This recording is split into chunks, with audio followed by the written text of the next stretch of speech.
শিক্ষামন্ত্রীর সঙ্গে বৈঠকে নিয়োগ জট কাটার ইঙ্গিত।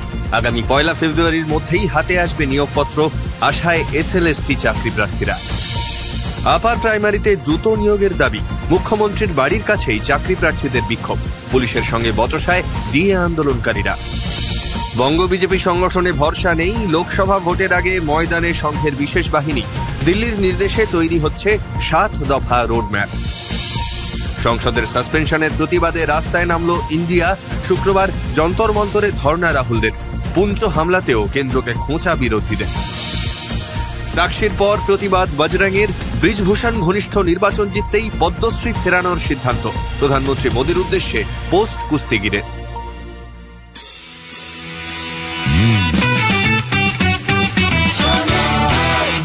আপনি শুনছেন সংবাদ প্রতিদিন শোনো। নমস্কার, আসছে বিস্তারিত খবরে। শিক্ষামন্ত্রীর সঙ্গে দ্বিতীয় দফা বৈঠকে স্বস্তিতে এসএলএসটি চাকরি প্রার্থীরা। শুক্রবার বিকাশ ভবনের বৈঠকে মিলল নিয়োগ জট কাটার ইঙ্গিত। আগামী 1 ফেব্রুয়ারির মধ্যে নিয়োগপত্র হাতে পাওয়ার ডেডলাইনও স্থির হল। এদিন শিক্ষামন্ত্রী ও কুণাল ঘোষের সঙ্গে এসএলএসটি চাকরি প্রার্থীদের প্রায় 1.5 ঘন্টা ধরে বৈঠক চলে। বৈঠক শেষে চাকরি প্রার্থী মতিউর রহমান 1 ফেব্রুয়ারির কথা উল্লেখ করেন। তার কথায়, 1 ফেব্রুয়ারির মধ্যে একটা জায়গায় যাব, আমরা আশা করছি এর মধ্যে ভালো ফল পাবো, নিয়োগ পাবো বলে আশা করছি। আইনি জটিলতা কিভাবে কাটবে সেটা সরকার দেখবে। তিনি এও জানান, ওই সময়ের মধ্যেই জটিলতা কাটানোর জন্য মাননীয় মুখ্যমন্ত্রীর নির্দেশ রয়েছে। তবে এখনই ধর্ণা বন্ধ হচ্ছে না, এদিন একথাও সাফ জানিয়ে দেন চাকরি প্রার্থীরা। বৈঠকের পর শিক্ষামন্ত্রী ব্রাত্য বসুর মন্তব্য, আন্দোলনকারীরা ন্যায্য দাবি তুলেছেন, আইনি পদ্ধতি নিয়ে মহামান্য আদালত যেভাবে বলবে আমরা স্বচ্ছভাবে নিয়োগ দেব। তবে ব্রাত্য এও জানিয়েছেন, কোনো নির্দিষ্ট দিন দেওয়া হয়নি। আপার প্রাইমারি চাকরি প্রার্থীদের বিক্ষোভ কর্মসূচি ঘিরে ধুন্ধুমার হাজরা মোড়। শুক্রবার মুখ্যমন্ত্রীর বাড়ির অদূরেই পুলিশের সঙ্গে বচসায় জড়িয়ে পড়েন চাকরি প্রার্থীরা।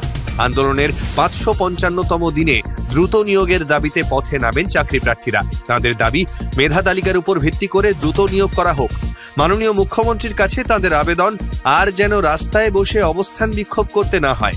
তবে এদিনের কর্মসূচিতে পুলিশ বাধা দিলে কেউ কেউ রাস্তায় শুয়েও পড়েন। পরিস্থিতি নিয়ন্ত্রণের বাইরে গেলে লাঠিচার্জ শুরু করে পুলিশ। জানা গিয়েছে, এদিন পুলিশের মারে কয়েকজন জখমও হয়েছেন। একই সঙ্গে মুখ্যমন্ত্রীর বাড়ির এলাকায় নিরাপত্তা আরো বাড়ানো হয়েছে। অন্যদিকে হাইকোর্টের অনুমতিতে নবান্নের উল্টো দিকে ধর্নায় ডিএ আন্দোলনকারীরা। তবে ধর্নাস্থল নিয়ে পুলিশের সঙ্গে দফায় দফায় বচসায় জড়ান তারা। ধর্নাস্থলে ঢাক পিটিয়ে বাটি বাজিয়ে বিক্ষোভ দেখাতে থাকেন আন্দোলনকারীরা, যা দেখে বাধা দিতে আসে পুলিশ। তখনই পরিস্থিতি উত্তপ্ত হয়ে ওঠে। যদিও সংগ্রামী যৌথ মঞ্চের অভিযোগ, হাইকোর্টের নির্দেশ থাকা সত্ত্বেও ধর্নায় বাধা দিচ্ছে পুলিশ। বঙ্গ বিজেপির সংগঠনের বেহাল অবস্থার জের এবার ভোট ময়দানে নামছে আরএসএস। জানা গিয়েছে, লোকসভা ভোটকে সামনে রেখে জানুয়ারি থেকেই দিল্লির নির্দেশে কাজ শুরু করবে সংঘের বিশেষ বাহিনী। বাংলার বিজেপি নেতা কর্মীরা এলাকায় ভোটের কি কাজ করেছেন সেদিকেও নজর রাখবেন তারা। দলের আভ্যন্তরীণ সমীক্ষার যে রিপোর্ট এসেছে তাতে পরিষ্কার, হাতে গোনা 3 থেকে 4টি আসন ছাড়া এই রাজ্যে কোনো লোকসভা কেন্দ্র নিয়েই নিশ্চিত নয় বিজেপি। মনে করা হচ্ছে, এই সমীক্ষার রিপোর্ট পাওয়ার পরই ভোট ময়দানে নামার সিদ্ধান্ত নিয়েছে আরএসএস। ইতিমধ্যে দিল্লির নির্দেশে তৈরি হয়েছে 7 দফা গোপন রোডম্যাপ।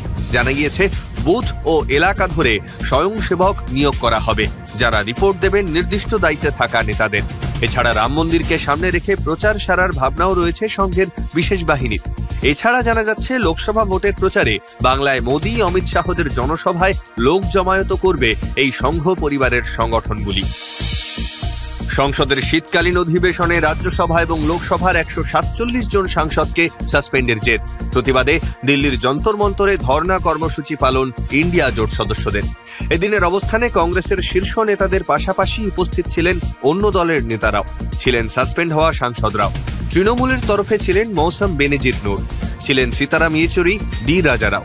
এই ইস্যুতে রাহুলের খোঁচা, সংসদে হামলার দিন ভয়ে পালিয়েছিলেন বিজেপি সাংসদরা। একই সঙ্গে তার সাফ দাবি, সংসদে নিরাপত্তায় গলদ রয়েছে, সেটা একটা সমস্যা। আরও একটা সমস্যা হলো, কেন ওই হামলা হলো। বিক্ষোভকারীরা আসলে বেকারত্বের বিরুদ্ধে প্রতিবাদ করতে চেয়েছিল, সরকার ওদের কথা শোনে না। অন্যদিকে পুঞ্চ হামলা নিয়েও কেন্দ্রকে খোঁচা দিতে ছাড়ল না বিরোধীরা। বৃহস্পতিবার পুঞ্চে জঙ্গিদের হামলায় প্রাণ হারিয়েছেন 5 সেনা জওয়ান, ফিরেছে পুলওয়ামার স্মৃতি। আর এই ঘটনায় বিরোধীদের খোঁচা, সরকার ঘুমন্ত। এ বিষয়ে শিবসেনা সাংসদ সঞ্জয় রাউতের প্রশ্ন, 2024 সালেও পুলওয়ামা ইস্যুতে ভোট চাইবেন? একই সুর শোনা গিয়েছিল গুলাম নবী আজাদ ও মেহবুবা মুফতির মতো বিরোধী নেতা নেত্রীদের কণ্ঠেও। সব মিলিয়ে পুঞ্চ হামলাতেও বিরোধীদের সমালোচনায় কাঠ গড়ায় মোদী সরকার। হাজার আন্দোলনের পরও হতাশায় সঙ্গী। ভোট যুদ্ধে প্রতিবাদী কুস্তিগিরদের সমর্থিত অনিতা শেওরানকে হারিয়ে ফেডারেশনের নতুন প্রধান ব্রিজভূষণ ঘনিষ্ঠ সঞ্জয় সিং। নতুন প্রধান হিসেবে সঞ্জয়ের নাম ঘোষণার পরই ক্ষোভ প্রকাশ করে কুস্তি ছাড়ার সিদ্ধান্ত নেন সাক্ষী মালিক। এবার আরো বড় পদক্ষেপ কুস্তিগির বজরং পুনিয়ার। জানা গিয়েছে প্রধানমন্ত্রী নরেন্দ্র মোদীর কাছে পদ্মশ্রী ফিরিয়ে দেওয়ার সিদ্ধান্ত নিয়েছেন তিনি। ক্ষোভে ফুঁসতে থাকা বজরং নিজের এক্স হ্যান্ডেলে লিখেছেন, আমরা সত্যের জন্য লড়াই করেছিলাম, মহিলাদের সম্মানের জন্য লড়াই করেছিলাম। দেশের জন্য পদক জয়ই আমাদের কাছে প্রাধান্য পায়। বিচার ব্যবস্থায় আমাদের এখনো আস্থা রয়েছে, তবে সরকার কথা রাখেনি। তাই পদ্মশ্রী পুরস্কার প্রধানমন্ত্রী নরেন্দ্র মোদীকে ফেরত দিলাম। সাক্ষীর পর এভাবেই প্রতিবাদ জানালেন দেশের অন্যতম তারকা কুস্তিগির। শুনতে থাকুন সংবাদ প্রতিদিন শোনো।